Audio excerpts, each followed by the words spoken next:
नमस्कार दोस्तों, आप सभी का लॉ सीखो के दैनिक समाचार विश्लेषण में। तो चलिए आज के आर्टिकल्स देखते हैं। आज हम एक ही आर्टिकल के बारे में बात करेंगे जो कि क्रिप्टो करेंसी के बारे में है।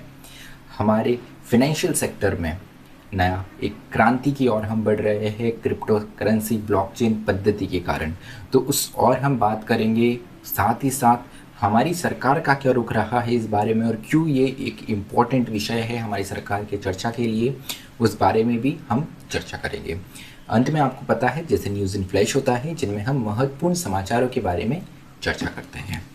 तो चलिए मैं आगे बढ़ूँ उससे पहले मैं अपना परिचय करवाना चाहूँगा। मैं खुशवंत पवार। आप चाहे तो मुझे से ट्विटर और लिंक्डइन पर जुड़ सकते हैं। डिस्क्रिप्शन में आपको इसकी जानकारी मिल जाएंगी। अगर न्यूज़पेपर एनालिसिस से लेकर आपके मन में कोई प्रश्न है, आपका कोई फीडबैक है, आपका कोई सुझाव है, तो आप मुझसे कनेक्ट कर सकते हैं ट्विटर और लिंक्डइन पर और मुझसे प्रश्न पूछ सकते हैं। हम हमारे कुछ आइडियाज़ है वो भी एक दूसरे से साझा कर सकते हैं। कुछ अगर ज्ञान की चीज़ें हैं वो भी साझा कर सकते हैं। तो चलिए आगे बढ़ो उससे पहले आज के दिन का कोट बताना चाहूँगा आपको। आज के दिन का जो कोट है वो है what makes the road long is laziness to go. तो रास्ते क्यों बड़े लगते हैं हमें? क्योंकि हमारी जो लेजीनेस है, हमारा जो आलस है, उनके कारण हमारे जो रास्ते होते हैं, हमारा जो लक्ष्य होता है वो हमें दूर लगने लग जाता है, वो रास्ते हमें लंबे लगने लग जाते हैं। तो अगर आपको अपने मार्ग पे जल्दी पहुंचना है, अगर आपको अपने लक्ष्य तक जल्दी पहुंचना है, तो ज़रूर इस लेजीनेस, इस आलस्य को दूर भगाइए और जुड़ जाइए मेहनत में। चलिए आज का एमसीक्यू देखते हुए यह है कि टी.एम. कालीअन्नन, हाल ही में इनका निधन हुआ है तमिलनाडु में। तो ये कौन थे? ये कॉन्स्टिट्यूंट असेंबली के आखिरी सर्वाइविंग सदस्य थे। हमारी संविधान सभा थी उसके ये आखिरी जीवित मेंबर थे। आपका ऑप्शन बी है कि क्या ये एक प्रख्यात गायक थे, ऑप्शन सी है ये एक प्रख्यात कलाकार थे, और ऑप्शन डी इनमें से कोई भी नहीं। जो भी आपका उत्तर हो कमेंट बॉक्स में ज़रूर लिखिएगा।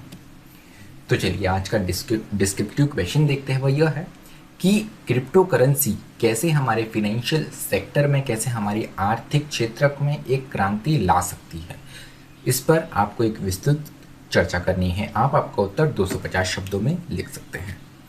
तो चलिए एक नया अनाउंसमेंट है आपके लिए। लॉ सीखो का एक नया सेगमेंट स्टार्ट होने वाला है, न्यूज़ इन फ्लैश, जो कि अभी तक हम केवल हमारे डेली न्यूज़पेपर एनालिसिस में लिया करते थे। अब न्यूज़ इन फ्लैश का अपना एक अलग सेगमेंट होगा जहां पे हम महत्वपूर्ण जो खबर है, जो समाचार है, उनको कवर करेंगे, जो कि आपको judicial services, law entrance exams और जो दूसरी लीगल एग्जामिनेशन है उसमें आपको काफ़ी ज़्यादा ये सेगमेंट मदद कर सकता है। तो ये वीडियो आपको मिलेगा लॉ सीखो के जुडिशरी टेस्ट प्रेप चैनल पे, और साथ ही साथ लॉ सीखो क्लैट टेस्ट प्रेप चैनल पे भी आपको ये न्यूज़ इन फ्लैश का सेगमेंट मिलेगा। तो चलिए बढ़ते हैं हमारे आर्टिकल की ओर, जो कि क्रिप्टो करेंसी और ब्लॉकचेन के बारे में है। अपने आप में इसे अगली क्रांति बताया जा रहा है। तो समाचार में कैसे आया? वितालिक ब्यूटेरिन 27 वर्षीय फाउंडर है ये इथेरियम के। इथेरियम क्या है? एक प्रकार की ये क्रिप्टो करेंसी है। तो इन्होंने $1 बिलियन की क्रिप्टो करेंसी जो है वो महामारी के रिलीफ के लिए भारत को डोनेट करी। मतलब भारत जिस प्रकार से महामारी से लड़ रहा था, तो अलग अलग देशों ने, अलग अलग लोगों ने भारत को सहायता पहुंचाई। तो इन्होंने भी क्रिप्टो करेंसी के माध्यम से $1 बिलियन का दान भारत को इस महामारी से लड़ने के लिए दिया। क्रिप्टो करेंसी के बारे में थोड़ा सा जान लेते हैं। क्रिप्टो करेंसी में अलग अलग यहाँ पे क्रिप्टो प्रकार की क्रिप्टो करेंसी होती है। जैसे इथेरियम एक प्रकार की क्रिप्टो करेंसी है, और जो सबसे फेमस क्रिप्टो करेंसी मानी जाती है वो है बिटकॉइन। तो बिटकॉइन ऐसा माना जाता है कि ये सातोशी नाकामोटो, ये एक जापानी है, माने जाते हैं कि ये एक जापानी मूल की व्यक्ति है। इनके द्वारा इसकी खोज की गई है 2008 में। अभी तक किसने बिटकॉइन बनाया है, किसने क्रिप्टो करेंसी का आविष्कार किया है, ऐसी पुख्ता जानकारी किसी के पास में नहीं है। काफ़ी लंबे समय बाद इनका नाम सामने आया था कि इन्होंने यहाँ पर बिटकॉइन जो है, क्रिप्टो करेंसी जो है, उसकी शुरुआत करी। तो ये अपने आप में एक विकेंद्रित एक माध्यम होता है जो इलेक्ट्रॉनिक कैश सिस्टम पर चलता है, peer to peer electronic cash system पर चलता है। इसमें किसी भी प्रकार के फाइनेंशियल इंस्टीट्यूशन की ज़रूरत नहीं होती। मतलब अगर आज आपको ट्रांसफ़र करना है, फॉर एग्जांपल अगर आप यूपीआई के माध्यम से ट्रांसफ़र करते हैं तो एनपीसीआई से होते हुए, आपके बैंकिंग इंस्टीट्यूशन से होते हुए पैसा ट्रांसफ़र होता है। इंटरनेट या क्रेडिट कार्ड या डेबिट कार्ड से आप ट्रांसफ़र करते हैं तो वहाँ पे बैंक आपका बीच में एक रोल अदा करता है। लेकिन क्रिप्टो करेंसी में ऐसा कोई भी फिनेंशियल इंस्टीट्यूशन बीच में नहीं होगा, मतलब हम डायरेक्टली पैसों का आदान प्रदान कर सकते हैं। तो इसकी खोज कैसे हुई, इसका आविष्कार कैसे हुआ? तो जैसे कहा जाता है कि यहाँ पर जो आविष्कार तभी होता है तब कोई ज़रूरत उत्पन्न होती है। तो यहाँ पर ज़रूरत क्या पड़ी? 2008 में जब बहुत बड़ा यहाँ पर आर्थिक संकट आया, फाइनेंशियल क्राइसिस आया पूरे वर्ल्ड में, उस समय फाइनेंशियल इंस्टीट्यूशंस के प्रति लोगों में एक बहुत बुरी भावना गई कि इन पर भरोसा नहीं रखा जा सकता है।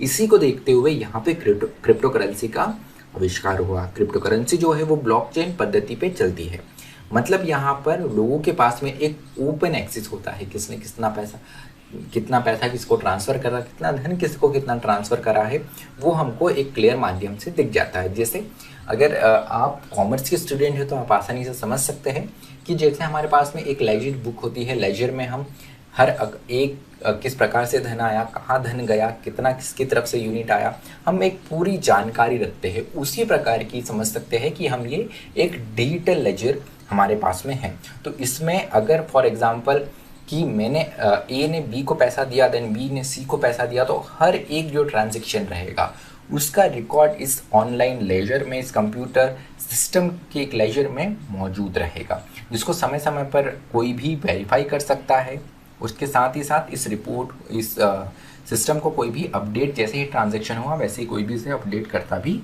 चल सकता है। इसका फ़ायदा ये है कि इसमें कोई भी शुल्क नहीं लगता है। जैसे बैंकों के माध्यम से आपको किसी को पैसा ट्रांसफ़र करना है तो वहाँ पे आपको शुल्क देना पड़ता है कि सेवा शुल्क कितना, सर्विस टैक्स लग रहा है या इंटरमीडिएटरी फीस वहाँ पे लग रही है। ये चीज़ आपको यहाँ पर क्रिप्टो करेंसी के केस में नहीं देखने को मिलती है। तो आप बड़ी ही आसानी से यहाँ पर पैसा ट्रांसफ़र कर सकते हैं बिना किसी एक्स्ट्रा पेमेंट के। तो इसीलिए ये अपने आप में काफ़ी ज़्यादा यूनिक और लोगों में काफ़ी ज़्यादा फ्रेंडली हो जाता है। लेकिन ज़रूरत है कि जो भी चीज़ मार्केट में हो, खासकर पैसों से जुड़ी हुई, अपने आप में काफ़ी संवेदनशील मुद्दा रहता है पैसों का, क्योंकि ये ट्रस्ट पर होता है। तो यहाँ पर इसके ज़रूरी जुड़ी हुई रेगुलेशन, कानून, नियम होने चाहिए, राइटर बताते हैं। क्यों होना चाहिए? क्योंकि भविष्य में ऐसा हो सकता है कि बहुत सी समस्याएं, बहुत ही सीरियस समस्याएं हमारे सामने आ जाए क्रिप्टो करेंसी को लेकर। लोग इसका मिसयूज़ भी कर सकते हैं। बहुत सारे हमारे समाज में ऐसे तत्व हैं जो कि गलत इस्तेमाल करने में ज़्यादा दिलचस्पी दिखाते हैं, तो इसका गलत इस्तेमाल किया जा सकता है।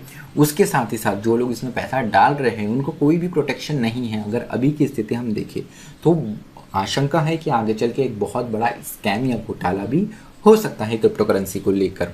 तो ये अपने आप में पहला कारण हुआ। दूसरी बात ये बताई गई है कि अगर आप नियम, कायदे, कानून, रेगुलेशन लाते हैं तो ये अपने आप में काफ़ी ज़्यादा साफ, पारदर्शी और सरसंगत होनी चाहिए। इस ऑब्जेक्टिव से, इस उद्देश्य से आपको रेगुलेशन लाना चाहिए। उसके अलावा यहाँ पर इसलिए भी बताया गया है कि new regulation made in this sector should prevent misuse of this digital asset without hindering innovation and investment. तो यहाँ पर आपको रेगुलेशन तो लाने हैं, लेकिन इससे ये ध्यान रखना ज़रूरी है कि इसमें जो निवेश हो रहा है, साथ ही साथ इसमें जो इनोवेशन हो रहा है, जो नई चीज़ें आ रही है, उसे कहीं इससे धक्का नहीं पहुँचना चाहिए। उसके अलावा ये भी बताया गया है कि provision to route the value extract from this network transparently into our financial system. तो हमारे जो आर्थिक क्षेत्र है इसका हमें हिस्सा बनाना ही पड़ेगा, क्योंकि अगर आपको अर्थव्यवस्था को आगे बनाना है तो आपको इनोवेशंस को साथ में लेकर चलना ही पड़ेगा। जिस हिसाब से क्रिप्टो करेंसी पिछले कुछ सालों में बढ़ी है, उसको देखते हुए हम इस पॉसिबिलिटी को नकार नहीं सकते कि भविष्य जो है वो क्रिप्टो करेंसी का है। तो इसको हमारी जो व्यवस्था है उसमें हमें सम्मिलित करते हुए आगे बढ़ना है, इसलिए नियमों की ज़रूरत है। अब राइटर ने यहाँ पर एक उदाहरण दिया है कि अगर हम देखें तो बात सेमीकंडक्टर की हो, इंटरनेट हो या 4G की हो, इसमें भारत पिछड़ गया। क्यों पिछड़ गया? क्योंकि जब ये टेक्नोलॉजी इमर्ज हो रही थी उस वक्त हमारे देश में लोगों ने इस और, खासकर सरकारों ने इस और ध्यान नहीं दिया। इसको देखते हुए जब समय के हिसाब से समय आगे बढ़ने लगा तो कहीं ना कहीं हमने जो एक होल्ड होता है इसका खो दिया और हम समय से पीछे रह गए। आज जिन देशों में 5G 6G टेक्नोलॉजी हमें देखने को मिलती है, वही हम काफ़ी पीछे, जब वहाँ पर 5G आ रहे थे तब हमारे यहाँ पे 4G टेक्नोलॉजी इंट्रोड्यूस हो रही थी। तो देखने को मिलता है कि हमको समय के साथ आगे बढ़ते रहना चाहिए अगर हमको इस विश्व में एक पूरे विश्व के साथ कदम ताल मिलाना है। तो चलिए न्यूज़ इन फ्लैश की ओर बढ़ते हैं। तो जो पहली खबर है गोवा से है। तो गोवा स्थापना दिवस ये 30 मई को बनाया जाता है। 30 मई 1987 के ही दिन गोवा जो है भारत का सबसे छोटा राज्य है, इसको राज्य का दर्जा मिला। इससे पहले दमन एंड दीव और गोवा एक यूनियन टेरिटरी हुआ करती थी। उसके बाद में दमन एंड दीव से गोवा को अलग कर दिया गया और गोवा अपने आप में एक स्वतंत्र राज्य बन गया भारत का। उसके अलावा जो दूसरी खबर है ये है शिप सजग के बारे में। तो सजग एक व्हीकल है, Indian coast guard offshore patrolling vehicle है, जिसको कमीशन किया है national security advisor Ajit Doval ने। ये जो व्हीकल है, ये जो शिप है, ये गोवा शिपयार्ड लिमिटेड के द्वारा कंस्ट्रक्ट किया गया है, बनाया गया है। उसके अलावा जो तीसरी खबर है ये प्रधानमंत्री की एक योजना युवा योजना के बारे में है।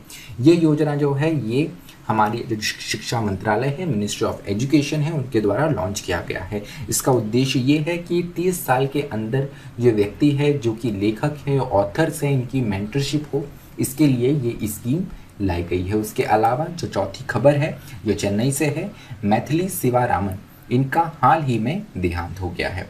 ये अपने आप में एक बहुत ही मुख्य लीडर मानी जाती थी CPI-M की। बहुत वक्त तक ये राजनीति में एक्टिव रही है। इन्हें महिला और जो दलित अधिकार है इनकी एक बहुत प्रमुख आवाज़ हमारे देश में थी। All India democratic women association की ये को फाउंडर भी रही है।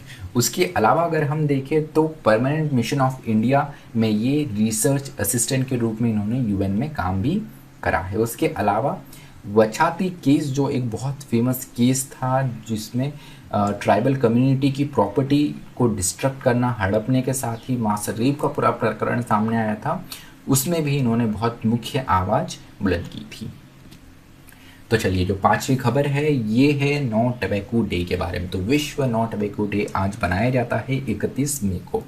तो ये जो दिवस है WHO के मेंबर स्टेट्स जो है उनके द्वारा 1987 में घोषित किया गया। यहाँ पर लोगों का अटेंशन बढ़े कि तंबाकू से क्या क्या यहाँ पर नुकसान हो सकते हैं, अपने आप में से एक प्रकार की महामारी माना गया है।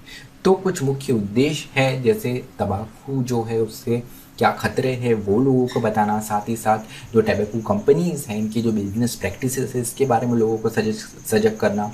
उसके साथ ही WHO कैसे इस एपिडेमिक के साथ लड़ सकता है, तंबाकू से होने वाली जो समस्या है जैसे कैंसर की बीमारी हो गई उससे कैसे WHO लड़ सकता है, उसको भी मजबूत बनाने के लिए ये दिवस बनाया जाता है।